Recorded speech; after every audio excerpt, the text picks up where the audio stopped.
o porque tienen algún problema con una variable discriminante. Entonces vamos a trabajar con 165 datos. Y aquí podemos mirar los estadísticos descriptivos que pueden servir un poco para tratar de sacar alguna conclusión.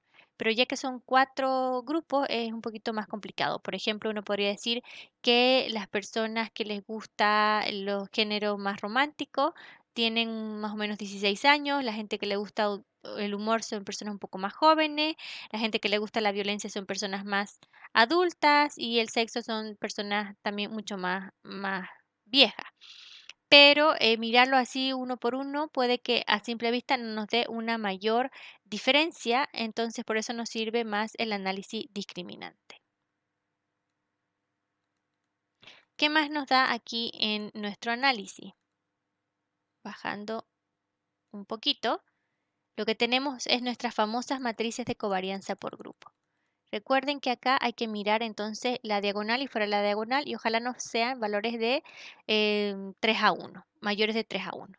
Entonces, por ejemplo, acá en la edad, tengo que,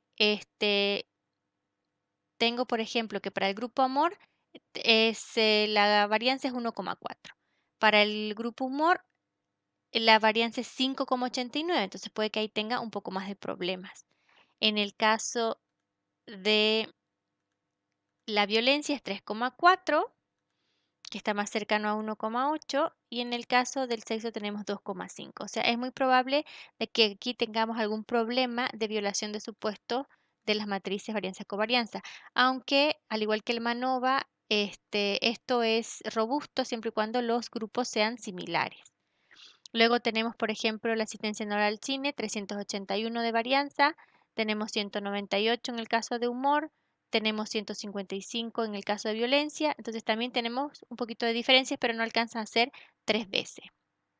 Bien, entonces sí tenemos que seguir mirando el análisis. Después vamos a mirar la prueba de Box y la prueba de Box, la que nos dice la igualdad de varianza, no nos resulta significativo. Recuerden que la prueba de Box es una prueba en realidad no muy confiable y por eso trabajamos con el 0,001%. Y en este caso tampoco damos esa opción.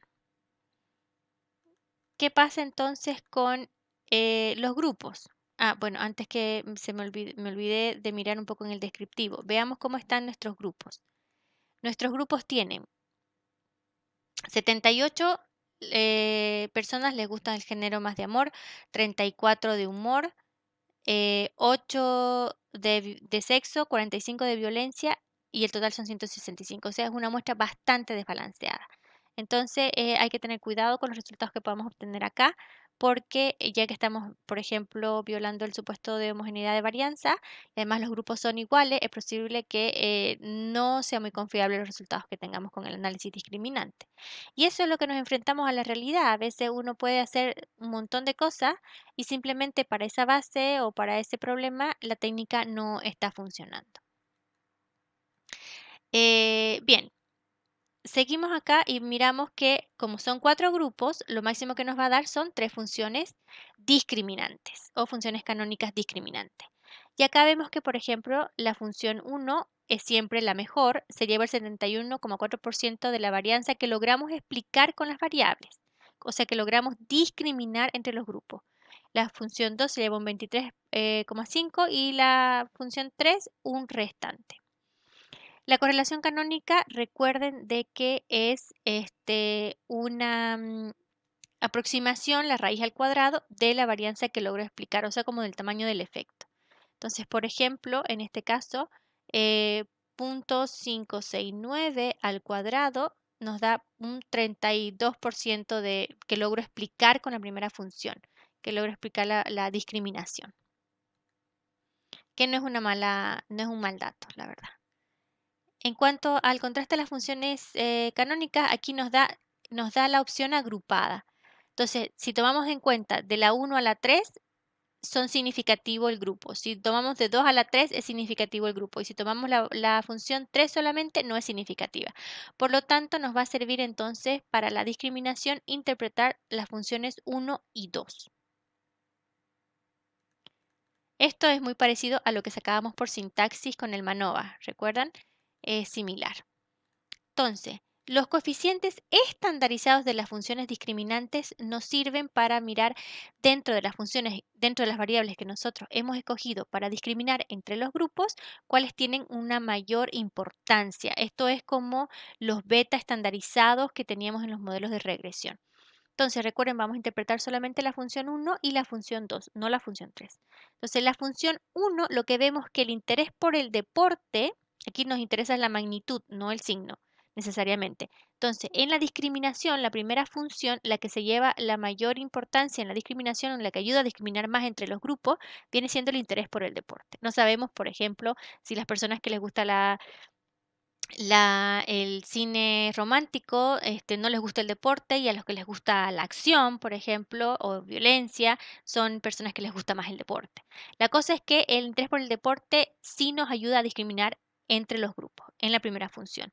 Después le sigue con menos importancia la asistencia anual al cine. Y así vamos decreciendo, la paga semanal y demás.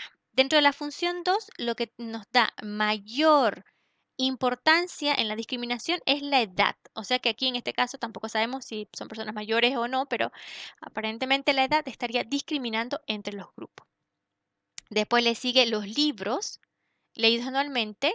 O sea, lo mismo, pueden ser personas que mientras más libros lean, les gusta un tipo de género diferente. Y luego tenemos las horas semanales por televisión. Ahora, para para tener una información más completa, uno también debiese mirar la matriz de estructura. La matriz de estructura es una información adicional que no lo habíamos visto en las otras técnicas. La matriz de estructura me dice, mira, si yo hago una combinación lineal con todas estas variables, o sea, ¿qué viene siendo esto? Viene siendo como la función que nos da el puntaje teórico. Esto es como una función de regresión que tenemos nuestros Ws, o sea, esta primera función se compone de 0,046 por la edad, 0,429 por la asistencia anual al cine.